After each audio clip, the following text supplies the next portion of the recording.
Bismillahirrahmanirrahim. Assalamualaikum warahmatullahi wabarakatuh. Bismillah, alhamdulillah, wassalatu wassalamu ala rasulillah Muhammad ibn Abdullah wa ala alihi wa ashabihi wa man tabi'ahuda. La hawla wa la quwata illa billah, amma ba'du. Anak-anakku yang saya cintai dan yang saya banggakan, puji syukur kehadirat Allah Subhanahu wa taala pada kesempatan yang berbahagia ini. Marilah kita senantiasa mengucapkan kalimat tahmid kepada Allah Subhanahu wa taala. Yang kedua, selawat dan salam semoga senantiasa tercurahkan kepada baginda Nabi Muhammad sallallahu alaihi wasallam. Oke, anak-anakku, langsung aja untuk melanjutkan dari materi materi bahasa Arab. Maka pada kesempatan kali ini kalian bisa membuka halaman 45 ya. Halaman 45, di situ ada ada soal ikhtar al-ijabah as-sahihah ya. Baina a, ba, terus jim, wadal. Nah, kemudian setelah kalian buka soal-soal itu, maka mari kita bersama-sama bisa membahas dari soal-soal itu supaya kita bisa lebih paham dan juga lebih mengerti tentang apa itu soal yang dimaksud daripada pertanyaannya yang ada di buku paket kalian. Oke, langsung aja kalian bisa buka halaman 45 ya. Bismillahirrahmanirrahim. Oke. Di halaman 45 ini, yang pertama ya, yang perlu kalian perhatikan adalah soal yang pertama ini. Soro Harun al-lajnah. Coba perhatikan soal nomor pertama. Soro Harun al-lajnah.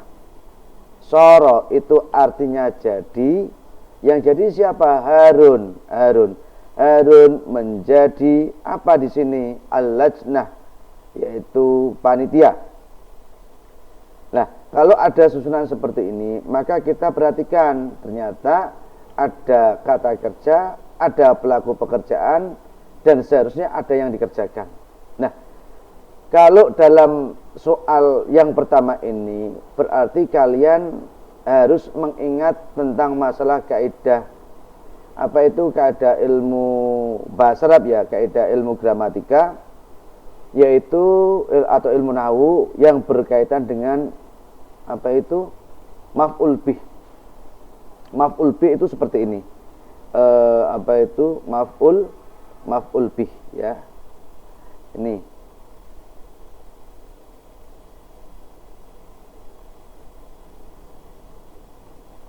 Maf'ul bih.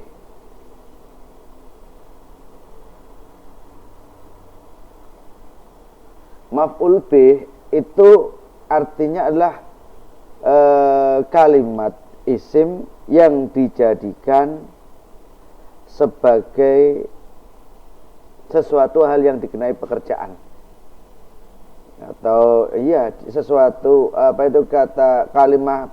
kata benda yang dijadikan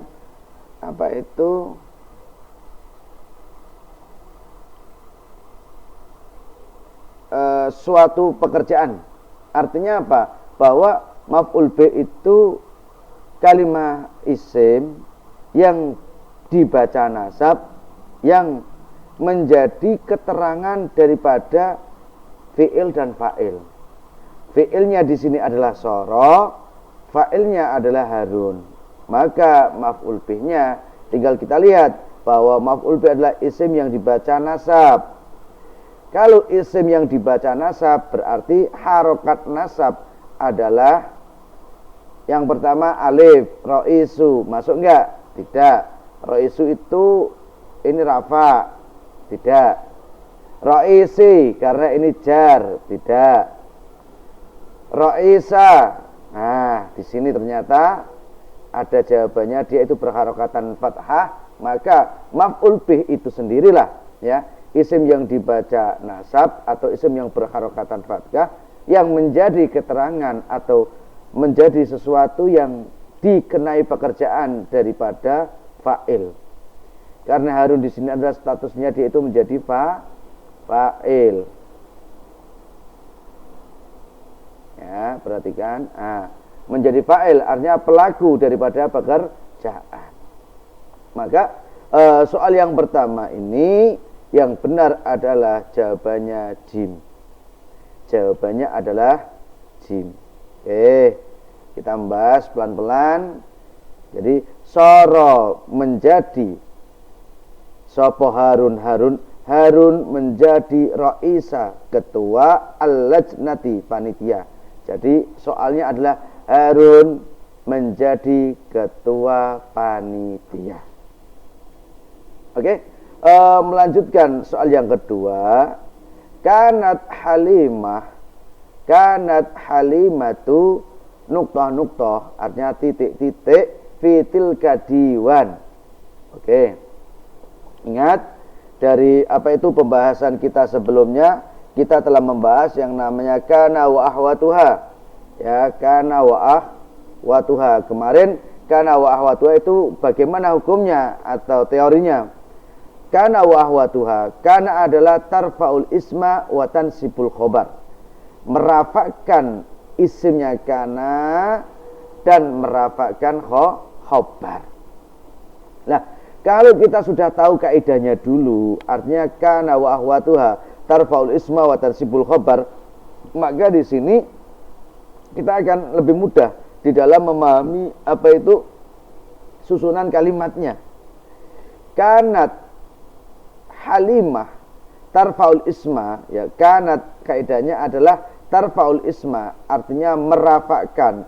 Kata merafakkan itu ya berarti kalimat itu berharokatan dhammah. Tarfaul isma wa tansibul khobar. Ya, tadi seperti keterangan di atas bahwa yang namanya nasab itu berharokatan fathah.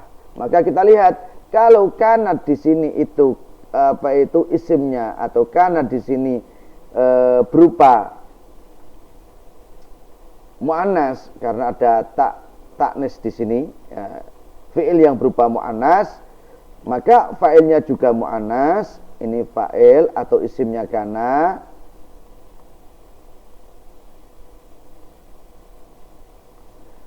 Ya, isimnya kana, maka khobarnya kana, dia hukumnya adalah mansub itu artinya berharokatan fathah. Kalau isimnya itu muannas, maka khobarnya harus muannas. Ini. Nah, kita melihat kanat halimah di sini itu kan perempuan. Di sini muwadzafatun. Benar enggak? Benar, akan tetapi dari segi susunannya, dari segi tarkibnya berarti itu salah. Karena apa? Berharokatan dhammah. Kaidahnya tarfaul isma wa tansibul khobar. Yang kedua, yang ba, muwadzafatan. Sesuai enggak kalau isimnya kana berupa apa itu isim muannas atau isim yang menunjukkan arti perempuan, maka khobarnya juga harus perempuan. Nah, kata muwadzafatan itu menjadi khobarnya kanat. Kira-kira pas enggak? Ya, kita lihat. Ternyata setelah diteliti, oh sama. Kanat halimah muwadzafatan. Berarti ini sesuai. Karena apa? Dia tansibul khobar. Dia harokatnya fathah tapi menjadi penyempurna daripada apa itu isimnya kana. Kalau muwadzafan ya enggak bisa, karena apa? Halimat perempuan, muwadzafatan ini adalah laki-laki.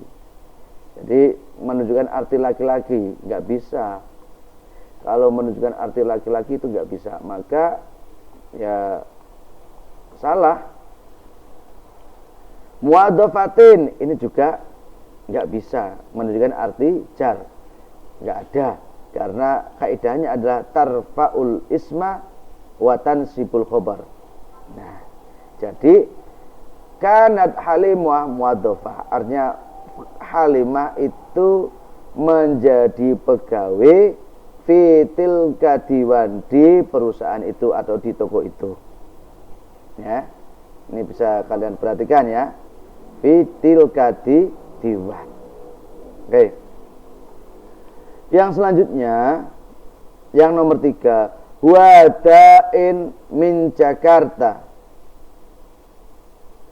Dia dain, yaitu seorang dai min Jakarta, dari kota Jakarta. Dia di sini, huwa itu adalah isim domir. Domir adalah kata ganti yang diperuntukkan baik untuk jenis laki-laki, jenis perempuan, maupun kata benda. Lah, huwa itu termasuk kata ganti yang menunjukkan, ya, kata ganti yang menunjukkan bahwa dia itu seorang laki-laki. Lah, huwa kata dia berarti apa? Tidak ada. Huwa ghaib, ada tapi dia itu dia siapa? Dia berarti kan dia orangnya itu ada cuma nggak kelihatan, ghaib makanya.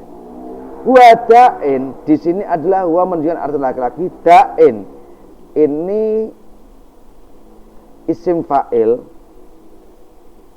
dari kata da'a yudai da'iyatan, fahuwa da'in, yang artinya adalah seorang dakwah, seorang pendai. Dia seorang pendai yang ma'rufun, yang terkenal min Jakarta, dari kota Jakarta.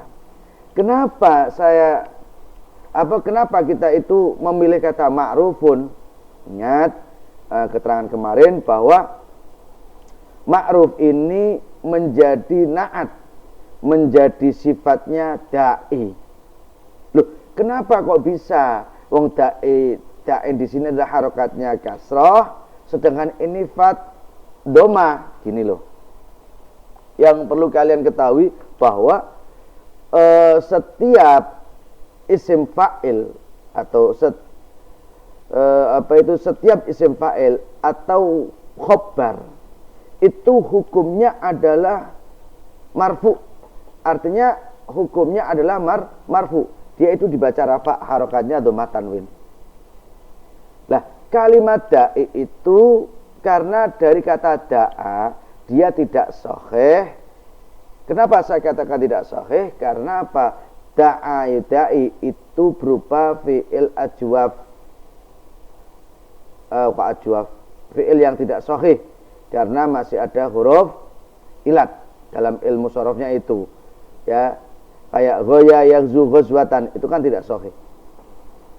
Nah, makanya ketika ada fi'il yang di situ atau kata kerja yang tidak sahih, kemudian ditasrif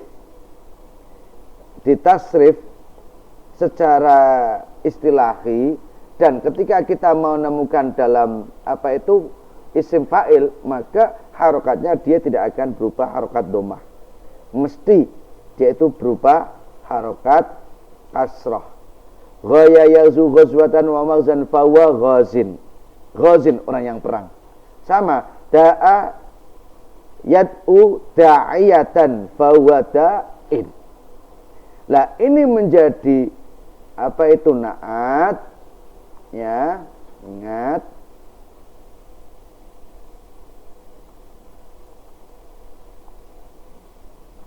Naat itu kata yang mengikuti kepada man'ut. Artinya apa?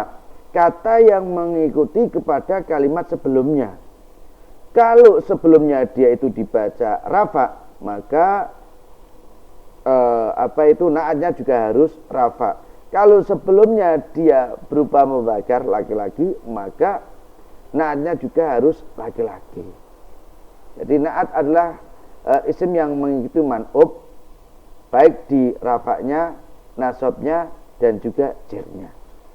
Jadi jawaban yang paling benar dari dari soal tersebut adalah yaitu huwa da'in ma'rufun min Jakarta.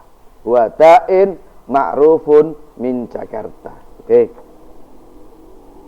Selanjutnya yang nomor 4, mata nahtafilu bi dzikra maulidir rasul. Kapan kita merayakan peringatan Maulid Nabi? Oke, kita lihat. Kalau ada sebuah pertanyaan, kapan kita merayakan Maulid Nabi? Di sini ada jawabannya. Yang alif fi sani asyara min Dzulhijjah, tanggal 12 dari bulan Dzulhijjah. Ya. Yang ba fi sani asyara min Rajab, tanggal 12 dari bulan Rajab, tidak. Yang jim fi sani asyara min Rabiul Awal, tanggal 12 bulan Rabiul Awal. Kita tahu bahwa Rasulullah Muhammad sallallahu alaihi wasallam Rasul itu dilahirkan di Mekah, dimakamkan di Madinah, tapi Rasul itu lahir pada tanggal tanggal 12 bulan Rabiul Awal tahun gajah, karena ketika itu ada sejarahnya ya, yaitu pasukan gajah yang ingin menghancurkan Ka'bah karena mereka berhasrat atau berkeinginan untuk menguasai Ka'bah, sehingga pasukan gajah itu sengaja ya datang ke Mekah untuk menghancurkannya. Akan tetapi dengan datangnya atau dengan lahirnya Muhammad Rasulullah Sallallahu Alaihi Wasallam, maka Allah mengirim yang namanya burung ababil, yaitu untuk membinasakan pasukan gajah tersebut. Nah, disinilah sebabnya kenapa kita sebagai orang Islam sangat dianjurkan, bahkan sangat tidak hanya dianjurkan, bahkan menurut saya itu masyru' ya, untuk mengingat, untuk mahabbah, untuk cinta kepada baginda Rasulullah Muhammad sallallahu alaihi wasallam. Karena salah satu dari